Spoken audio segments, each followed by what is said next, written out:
It's on. Good morning. My name is Betsy Cates, and I am your newly minted, hot off the presses, brand new Secretary of the Board of Trustees.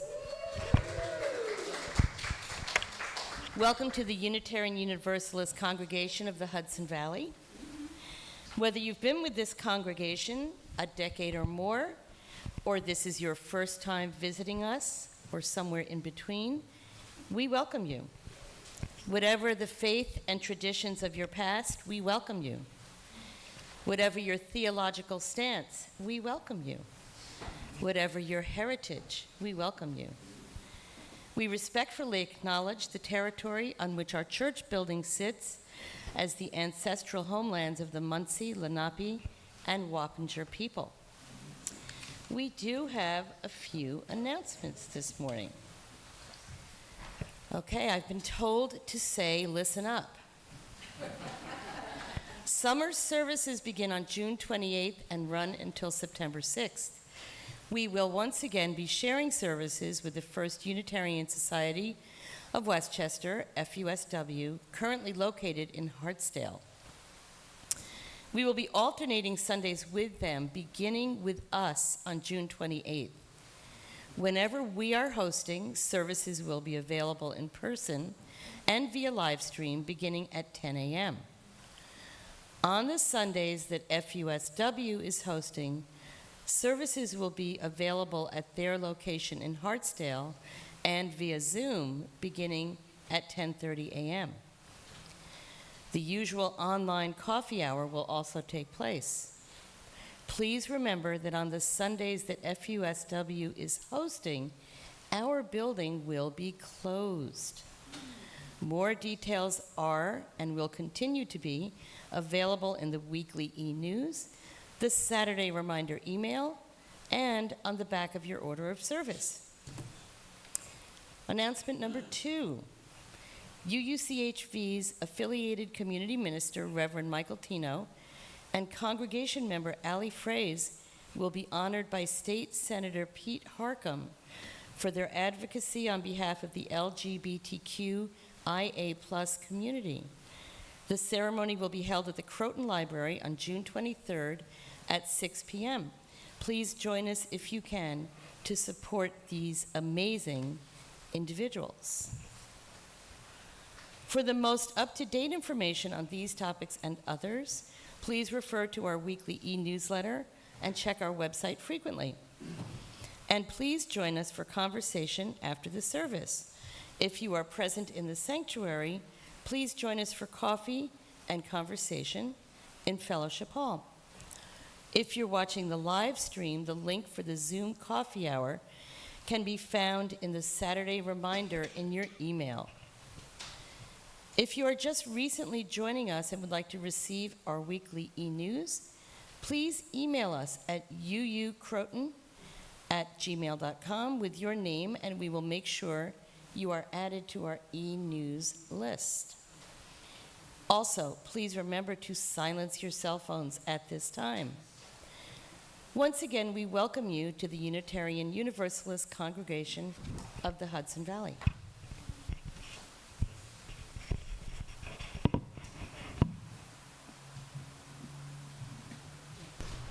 Thank you so much. Let us remember we are in the holy presence of love. I want to say happy Pride, happy Father's Day, happy Juneteenth, happy summer solstice. Today is a day where so much is honored and reflected and respected.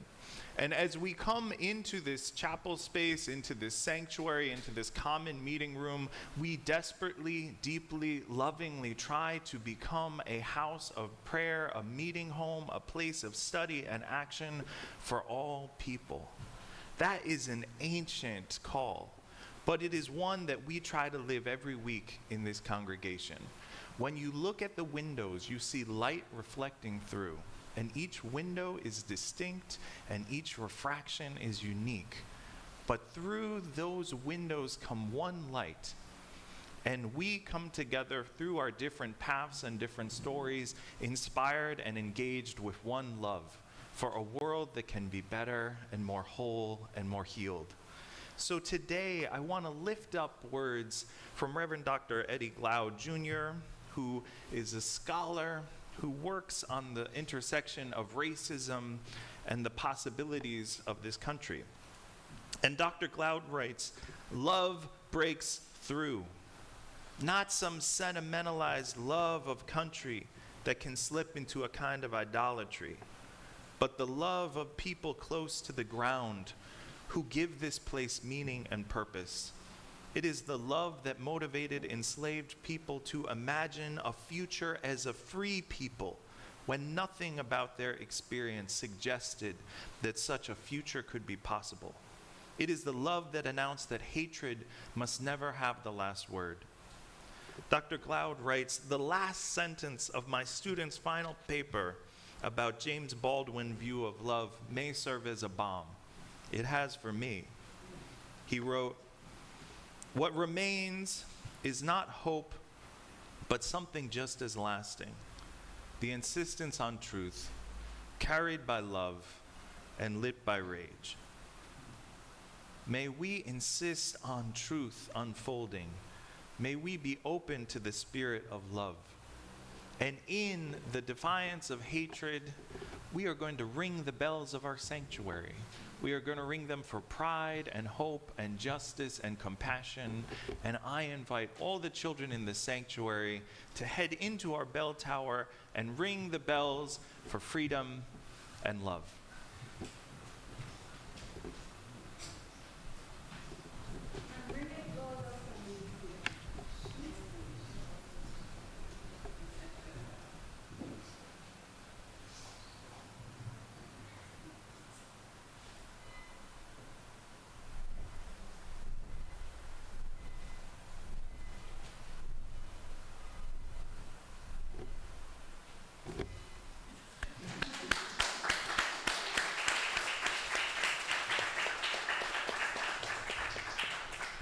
And may those sounds resonate all week and all summer as we live forward with compassion. It's good to be here.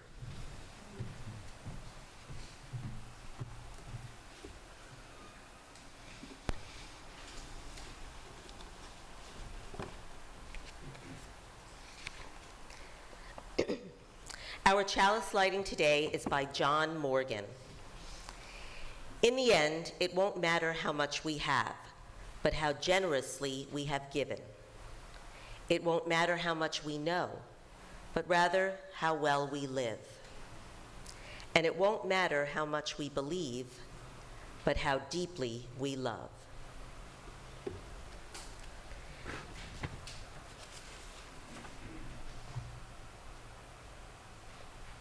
Now please join me in our unison affirmation. The words are in your order of service. Inspired by love, our mission is to seek our true nature, connect deeply and openly, and act for justice. And now is the time in our service for our songs of praise in English and Spanish. Kessa will play the music, and I invite you to rise in body or spirit as we sing.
esperanza, fe y amor, verdad y belleza, cantando de cada tierra, cada voz. I don't have to tell you the translation because it's under there. Amen. And our moment that we gather today is the end of our regular congregation year as the season of summer begins and there are shifts in how we live day to day and also how we worship. We mark this transition of the year with a special ceremony that we offer seasonally called the flower ceremony. This is one of the sacred rituals in the Unitarian Universalist tradition, and it reminds us that even though we are all distinct and unique, we are all on a spiritual quest. We all have dignity, beauty, and wholeness, and that we can recognize the love that is inside each one of us and cultivate and nourish that in the wider world. Before we get into a moment of reflection and calming down with our music to center into that which is loving and holy, we're going to go up and listen to the voice of Langston Hughes, read by Jalen Green, and the poem Dream Dust.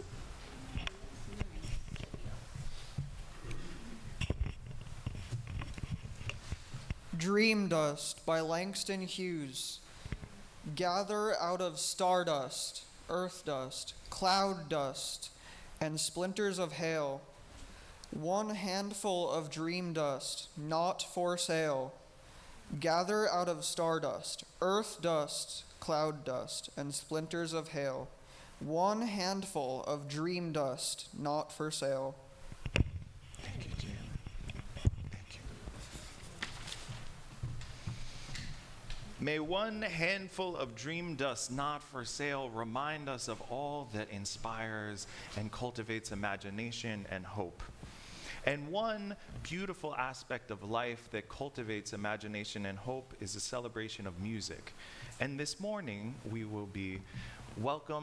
are able to welcome Lindy Kluge-Glickman, who will offer the piece Venetian Boat Song.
Thank you, Lindy. Bravo.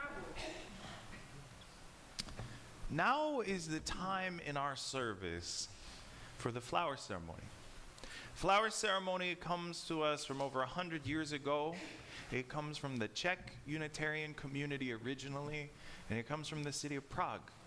Flower ceremony was a ritual that was developed by a Czech Unitarian congregation trying to figure out what can be a ritual authentic to our community that reflects the fact we do not have a creed. There is no test to join a Unitarian Universalist congregation except your willingness to try to be kind and compassionate to others. So knowing that there were people of so many different spiritual backgrounds in one room, the ministry team imagined, what can we do that will unite all of us and show our diversity? And they created this ritual, which involves a blessing of flowers, a distribution of flowers throughout the congregation, and then in exchange of flowers, you will receive a flower from one of our helpers in a moment, and then when I give the signal, you can exchange your flower with a neighbor. So it is the gift of receiving and giving and receiving again that's part of this community that we create. I will offer a blessing on these flowers that is the original blessing used in the 1926 version of the Unitarian flower ceremony. And it's called Consecration of the Flowers. Infinite Spirit of life, we ask thy blessing on these, thy messengers of fellowship and love. May these flowers remind us, amidst diversity of knowledge and of gifts, to be one in desire and affection and devotion to thy holy will. May these flowers remind us of the value of comradeship, of doing and sharing alike. May we cherish friendship as one of thy most precious gifts. May we not let awareness of another's talents discourage us or sully our relationship. But may we realize that whatever we can do, great or small, the efforts of all of us are needed to do the work of love in this world. These flowers are blessed. And now I invite Miss Jane and her helpers forward to distribute the flowers among the congregation.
Of flowers, and in a moment I'll invite you to exchange that gift. But first, just one final blessing. Let us renew our resolution sincerely to be real siblings, regardless of any kind of bar which estranges us from each other. In this holy resolve, may we be strengthened, knowing that we are love's family, that one spirit, the spirit of love, unites us, and endeavor for a more perfect and more joyful life. And in that spirit, please exchange your flowers with a neighbor.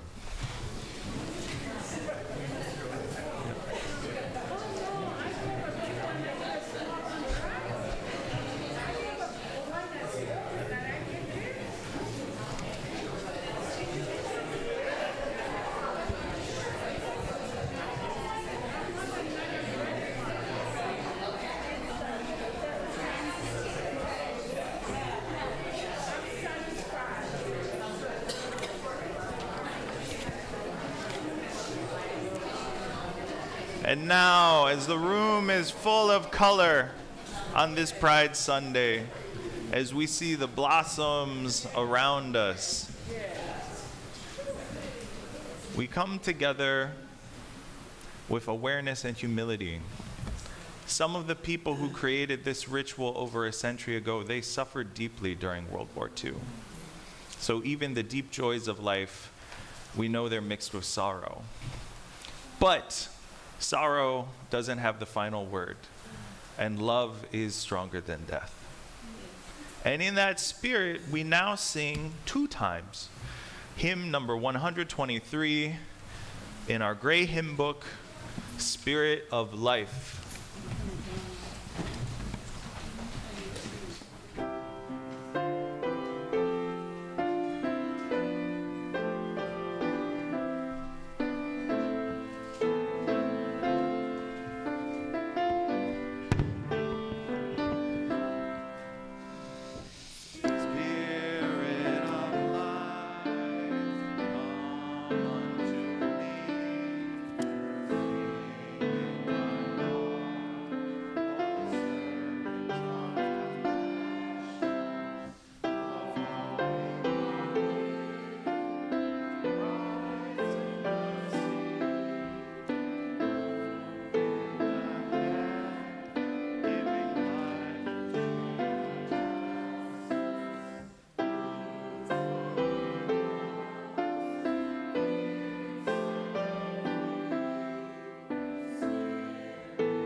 In the times we are, there's so much tumult.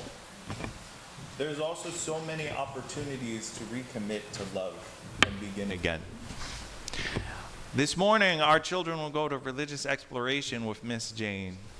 And to send them on their spiritual quest, we sing the song, Go Now in Peace. Would you join? Let's do a round. Wow. Can I have the first half of this side of the room, your first group, back half, second group, this side of the room, third group?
Our reading today is called Pride by Brian Kovac of Bell Street Chapel, a Unitarian Universalist congregation in Providence, Rhode Island. The first Gay Pride March took place in the West Village in New York City on the first anniversary of the Stonewall Uprising. It was a taking back the streets action against a world in which the gay communities had been abused, bullied, isolated, marginalized, and oppressed. Stonewall was a declaration of war against oppression. It will be nice when Gay Pride is a victory march, but we are far from there yet. It's pride because with the uprising, we decided to refuse the shame. The world turned upside down. We're here and we're out. Instead of hiding, we would parade. Instead of the seedy and tawdry, we would dress up in rainbows and sparkles. Our cheerleaders are drag queens. People get offended, but they always were. We won't take it anymore. We want our homes, our families, our safety, our lives and our loves, just like everybody else. No more shame. Pride. As Prior Walter says in Angels in America, we won't die secret deaths anymore. We will be citizens. The time has come.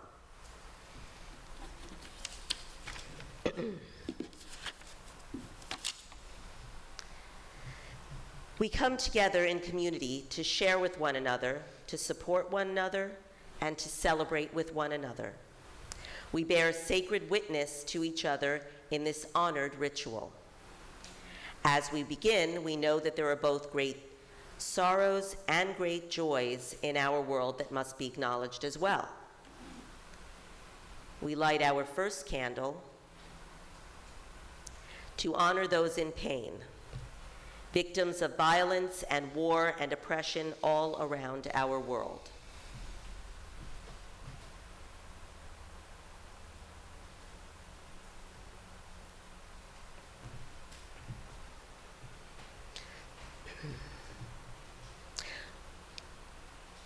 We light a second candle because we understand that amidst all of that pain, there is also celebration and joy in our world.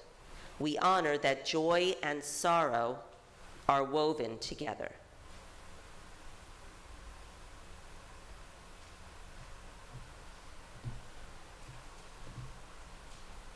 For some of us here today, this has been a week of life-changing joy that needs to be lifted up in this worship. For others, this has been a time of deep pain and sorrow that needs to be shared to make the burden lighter. If this has been such a time for you, I invite you to come forward. I will light a candle for you, and you can briefly tell us of your joy or sorrow. Please use the microphone to my left. You may also raise your hand in silent acknowledgement of your joys and sorrows, and we will light a candle for you. Please remember that your joys and sorrows are being shared on the live stream and the broader virtual community. There's the microphone.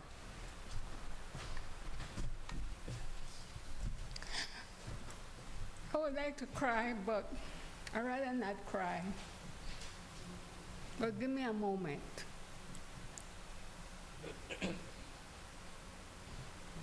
I am from Central America, Panama.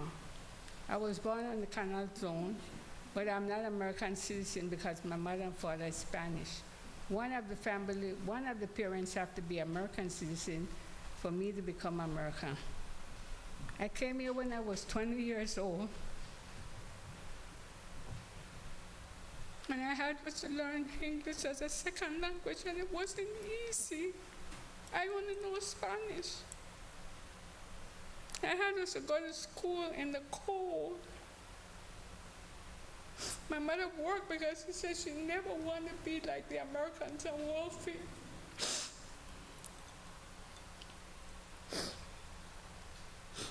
And I went to school. I learned second language, and then I went 1 year at college. And the professor said, I'm going to have to work on you. because I could not pronounce the H, and I still can't pronounce the H.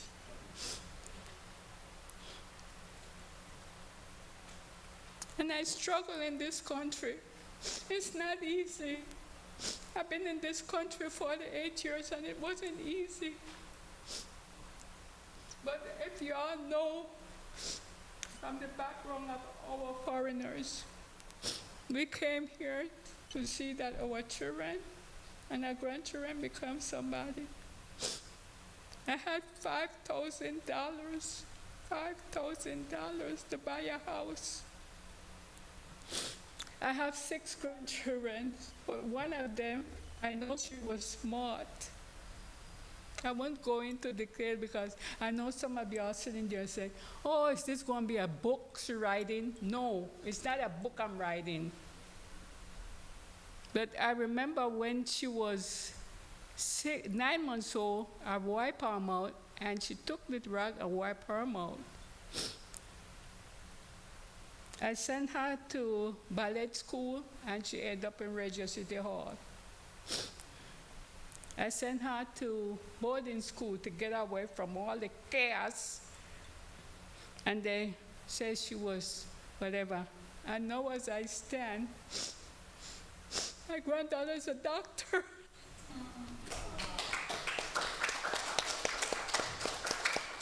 I'm not lying, my granddaughter. Sometimes she says, Grandma, I changed my mind. I say, if you change my mind, give me back my 500. Then come my niece, which is my sister, Dora. She became a lawyer. And they always say that I love the one that's a doctor more than all the rest. But she got a brains. Who can be a doctor? Not me. Not me. But she made it. And she's working in Mount Sinai Hospital in 93rd Street and 5th Avenue. Isn't that a big dream? That's a big Mount dream. Sinai, not Metropolitan. Mount Sinai.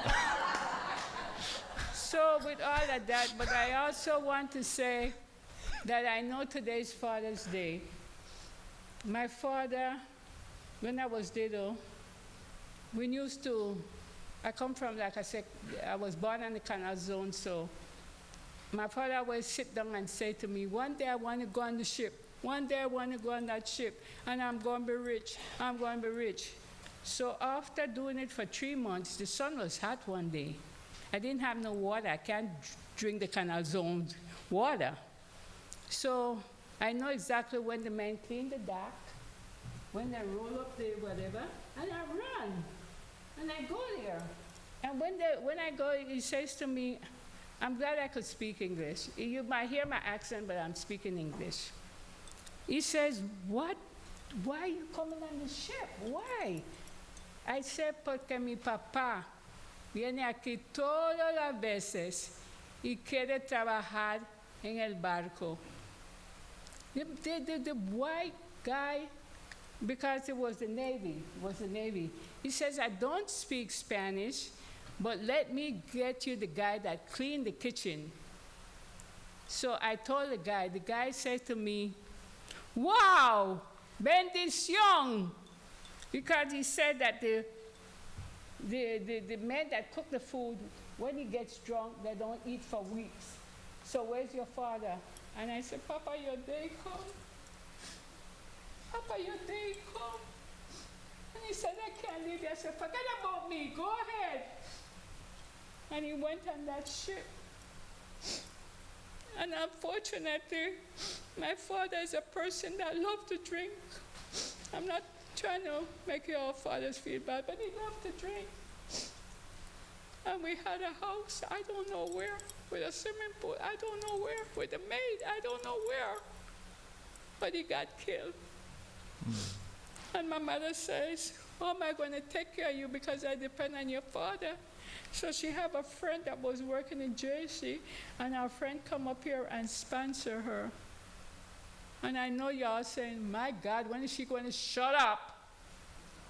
But I'm just telling you, I am from another country. This is my foster country. And I'm not going to fight with the American government to make me American. but my granddaughters are American. My daughters are American. My niece is American, and they all have a profession. Happy Father's Day.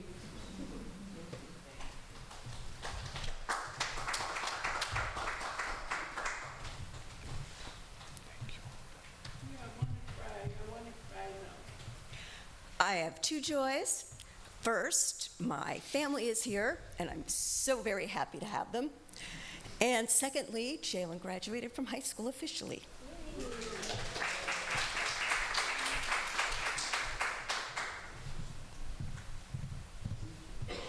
Hi, I'm Joanne. I have two joys also. Last weekend I was able to visit my friend, an old college roommate, to celebrate her and her husband's 50th wedding anniversary, and that was fun. And yesterday I went up to Connecticut to be with family and to see my new 4-month-old kind of grandnephew, I guess.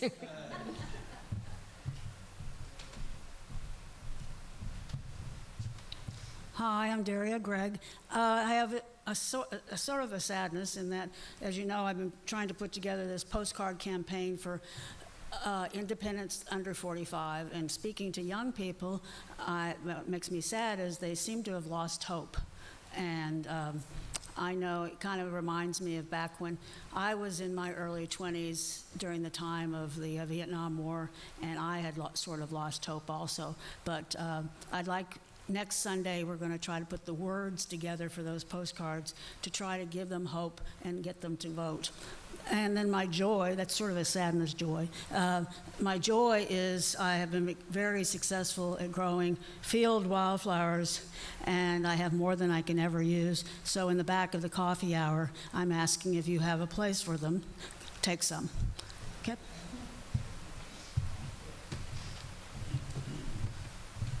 Hi, my name is Kevin Green. I have several joys. First of all, my in-laws are here with Aunt Mary, and that's a wonderful thing to have them staying with us.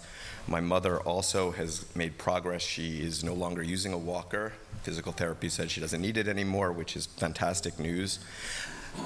I'm also excited about Jalen and his graduation. He was actually asked to be the valedictorian speaker at his graduation, and it's also one thing I want to say, a joy about being here with this community and how we give the opportunity to everybody, but especially the young people, to come here and talk in public and make them more comfortable doing so. And it's a very important thing. And I'm glad that Jalen, I felt like his speech today was one of the best he's ever given. So it's very happy. Also, my friend, I have two friends named Rob. One of them was asked to speak after a movie about Greg Allman was released at the Bedford Theater. He had worked for the Allman Brothers for many years, and I've heard a few stories, but watching my friend be the only one to be able to tell stories about the band in front of this was really an amazing thing. And I also happened to see another friend of mine named Rob, who came also to support Rob. I hadn't seen this other Rob in about probably more than 10 years, and it was just such a wonderful experience to see him, and we just ended up picking up exactly where we left off, went out for drinks after that, and had a great night. So I'm thrilled. Plus the next one, and the team is a wonderful team.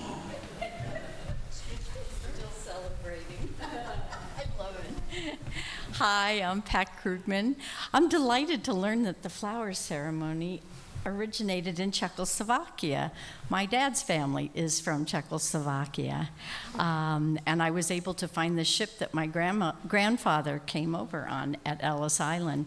I have a couple things I had a great joy this Monday. I would like to thank Gary Simon and Ann Pearl. I auditioned for a part for the first time in 50 years.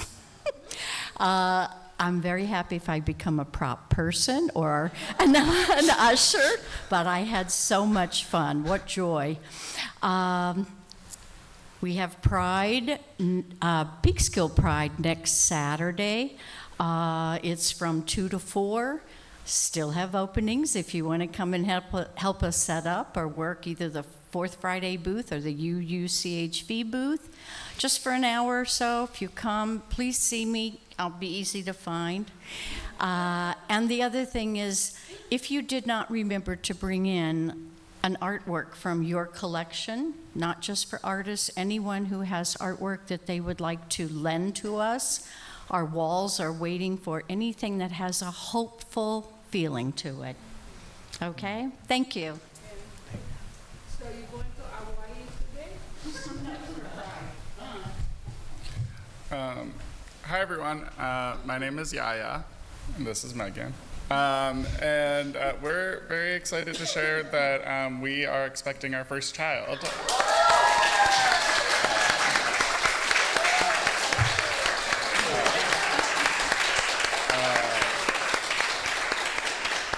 And I've been a part of Unitarian Universalism for a long time, but I haven't gotten to do all the baby stuff, and so I'm excited for that. Due in early mid-December, inshallah. Wow.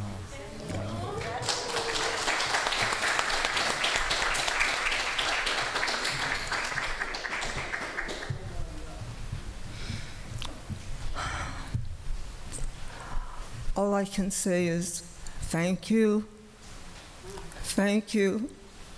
with deepest gratitude in my heart, the welcome that I received this morning after being away for, I believe, close to a year or more.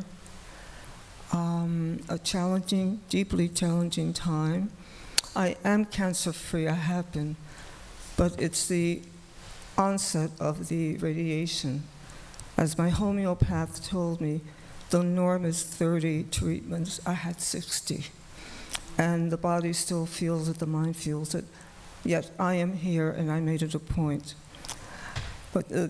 And I don't find this as sorrow, but as a journey for me to reflect that I really had to come within and what is this radiation teaching me? So I'll leave it at that. And all I can say is what I've received this morning were miracles of smiles, happiness, the twinkle in your eyes. And I, upon seeing you, and I thought, oh, what should I bring? Well, bring yourself, Maria, and that community is loving. And yet I thought, let me stop, and I bought flowers. So all I pray are for miracles, and indeed it was a miracle because I bring flowers, and here are flowers, and flowers that are to be shared. So all I can say is that I did bring flowers, carnations in multiple colors.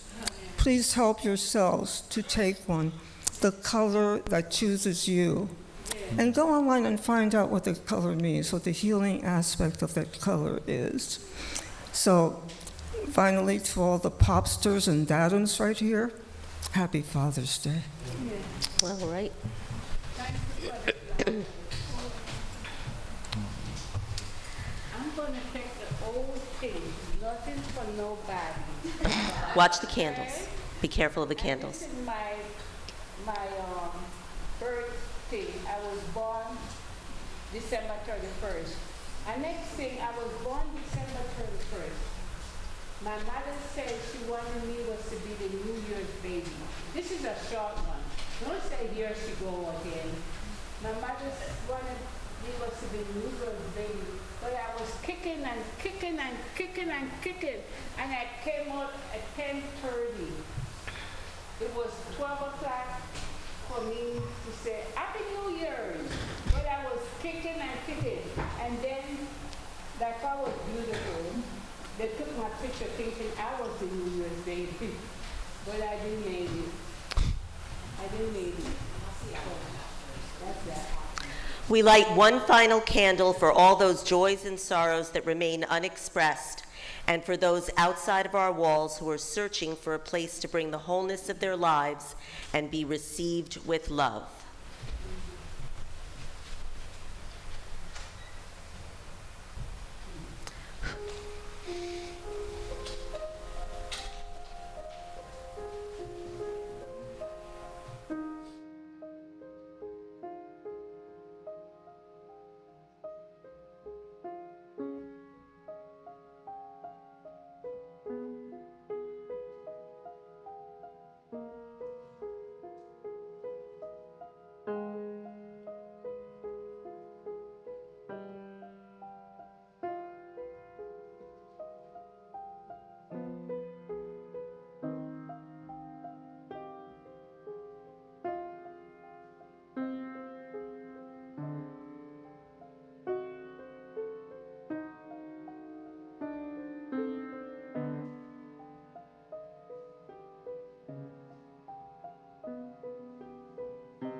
Let us remember we are in the holy presence of love. Now is the time in our service for just a moment of pause, contemplation, meditation, prayer. Spirit of life and love, bigger than the universe, smaller than a grain of sand, with us on the longest day and the longest night. Be with us today. Remind us to see the love that is inside each person, the love that calls us forward, the love that invites us to transform, the love that invites us to imagine something new, and that gives gratitude for what is. May we be present with love unfolding now and in the days ahead. There is an ancient vision that I have found some comfort in over these last few months. And I think it's especially important to lift it up during Pride Month, because I know there are many preachers and teachers that use the ancient books in awful, cruel ways, that use the ancient stories to divide, that use the ancient stories to demonize LGBT communities, to terrify children, to scare adults. I know that people use these stories in ways that are abusive. And I also know these stories still have power, and that we can claim them and use them to lift up powers of love and light and possibility and luminous darkness and transformative healing. In the 11th chapter of the book of Isaiah, there is this vision called the peaceable kingdom. And you might have heard it at one point. Isaiah, who is a cultural truth teller, someone who speaks back to the political and economic powers of his day, says, "The wolf shall lie down with the lamb. The leopard shall lie down with the kid. The calf and the lion and the fatling will all be together, and a little child will lead them. The cow and the bear shall graze, and their young shall lie down together, and the lion shall eat straw like an ox. The nursing child shall play over the hole of the snake, and the weaned child shall put its hand on the viper's den. And they will not be hurt, and none shall be destroyed. And on the holy mountain of earth, all will be full of the knowledge of the eternal, just as the waters cover the sea." 2,700 years ago, when that vision was written, it seemed absurd. That's not true. Bears don't eat like cattle. Wolves and lambs shouldn't be together. That sounds dangerous. Children shouldn't be near vipers' nests. It was a fantastical vision. 2,700 years later, it still defies logic. What do you mean? What could it be? But Isaiah's whole energy was that what is does not have to be. Rabbi Abraham Joshua Heschel said, "What is the issue that haunts this prophet's soul? It's not a question, but a bitter exclamation. How marvelous is the world that the Eternal created, and yet how horrible is the world that humanity has made." And Isaiah lives in this gap between what is and what could be.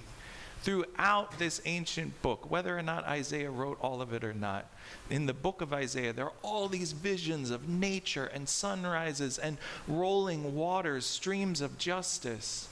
And there are also profound laments where Isaiah cries out to my people, why, how long? And Isaiah laments that the rich oppress the poor, and that kings start wars, and that armies hurt families. Again and again, Isaiah asks these questions and says, it doesn't have to be this way.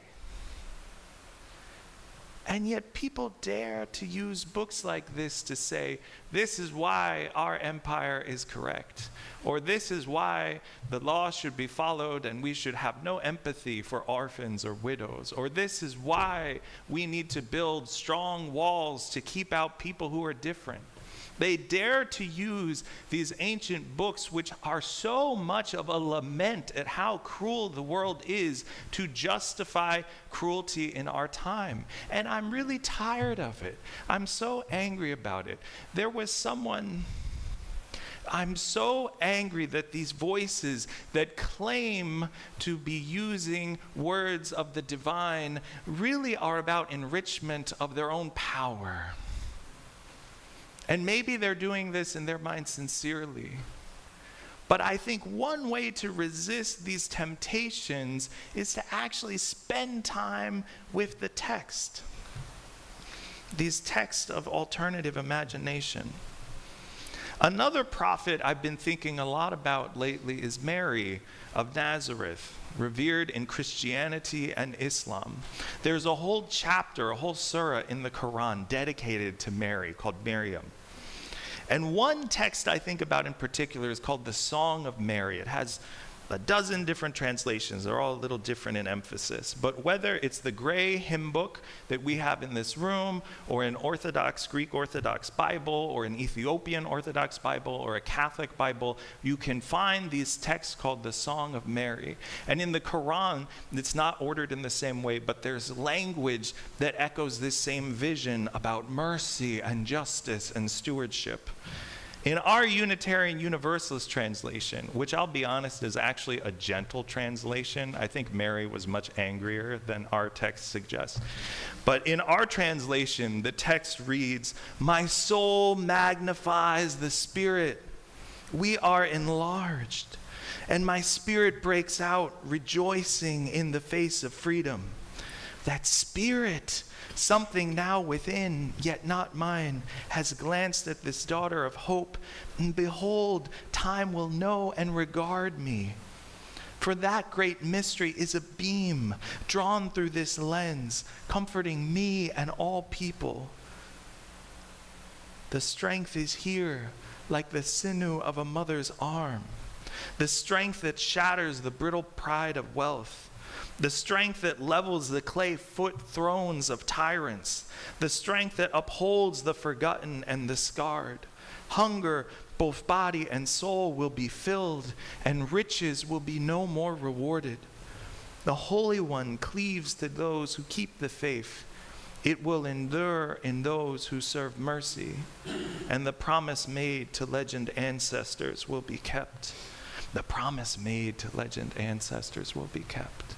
The Holy One cleaves to those who keep the faith. And in many other translations, it does not say riches will be no more rewarded, but the rich will be sent away empty. Mary was a peasant in the ancient Mediterranean. She was an occupied, colonized people. She was Jewish in the Roman Empire. And the prayer that's been preserved in her words over centuries is one that the world will get turned upside down, and the tyrants will be overthrown, and the power of a mother will be more powerful than the rich fools who run the world.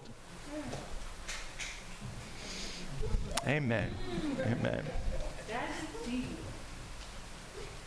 When I encounter these stories, I ask, what does it mean on this Juneteenth weekend in the middle of Pride Month for who we are called to be? And I think "we" is so important because there's so much that can happen in the world, in our relationships, when we lean into relationships. One modern prophetic voice, one modern truth-telling voice that I've been haunted by since I heard about 2 weeks ago are a series of letters written by women in some of the immigration detention camps which exist in the United States of America. One is in New Jersey, in Newark, New Jersey, called Delaney Hall. And since May 22nd, at that facility, hundreds of people have been on hunger strike, and a group have regularly been writing letters that they send out through their families to the wider public.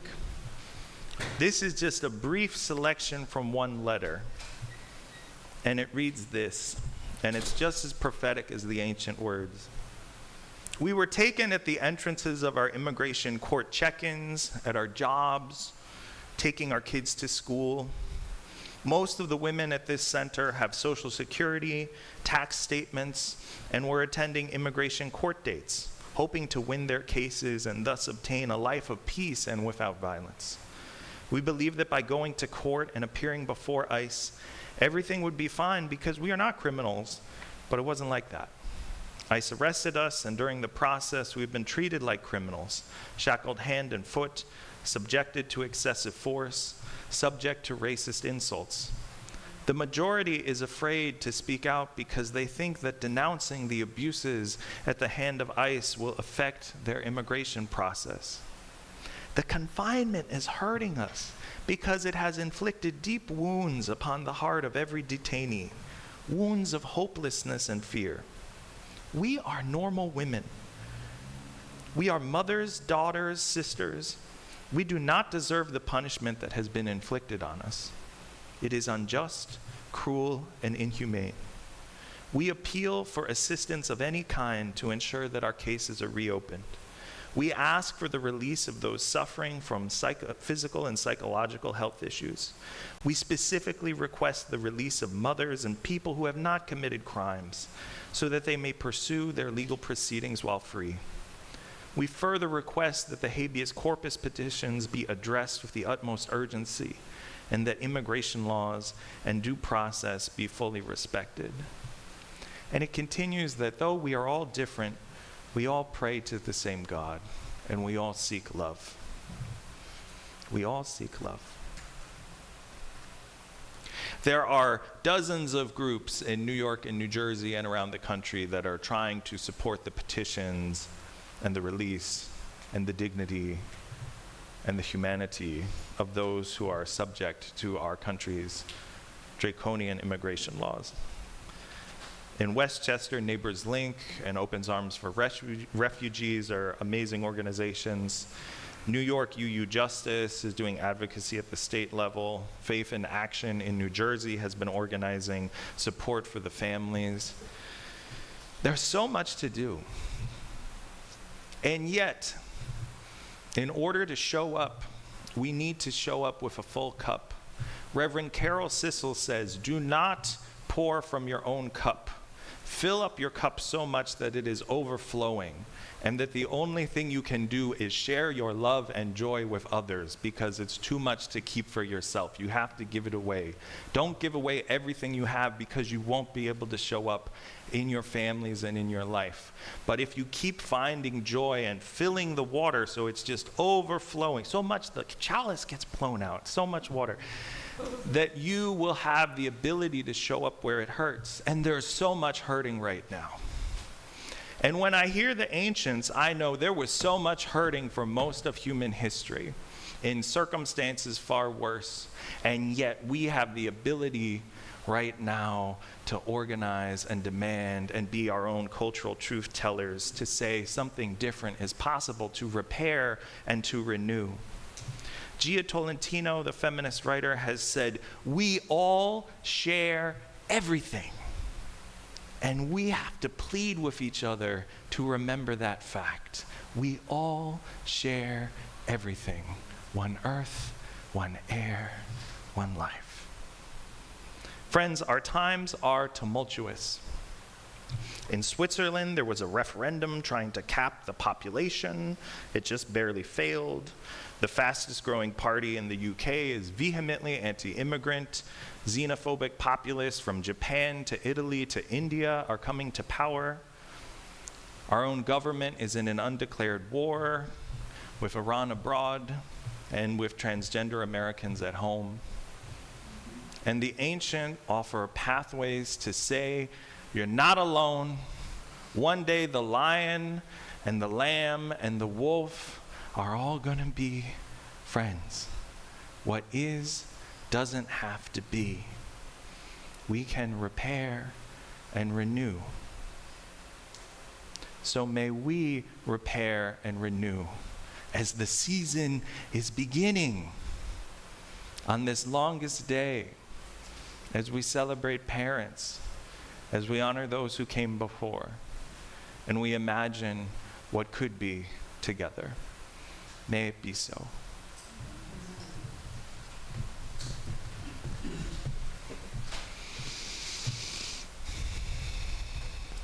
Each week we make an offering from the bounty that we are blessed to enjoy.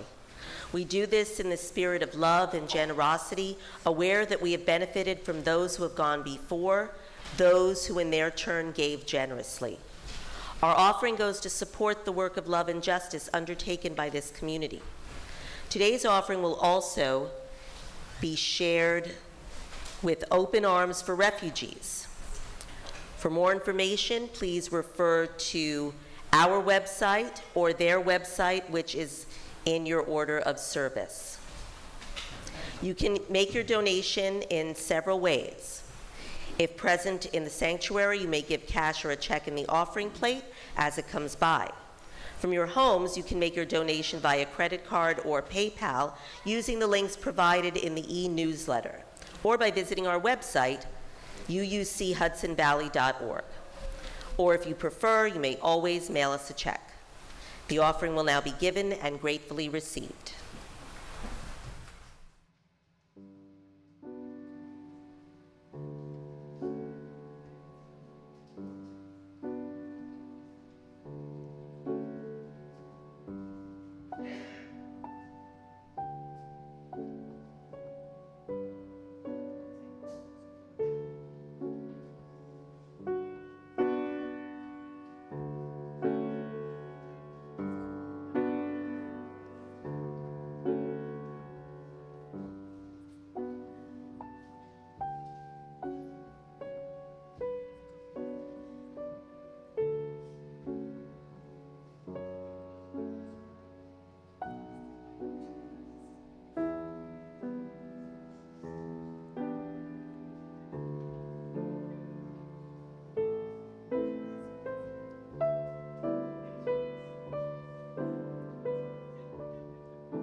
Of the offering. The words are in your order of service. May these gifts and the work of our hands and hearts give power to all we stand for as a community of faith. Now please rise in body or spirit and join me in singing the rest of hymn number 100, Peace Like a River, verses 4 through 6.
Please join me now in extinguishing the chalice. The words are again in your order of service.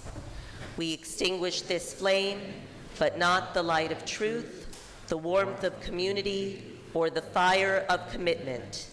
These we carry in our hearts until we are together again. May we go in love. May we remember that peace can flow like a river, righteousness like an ever-flowing stream, and that imagination might be part of the healing we need. May you go in peace and go in love. Amen.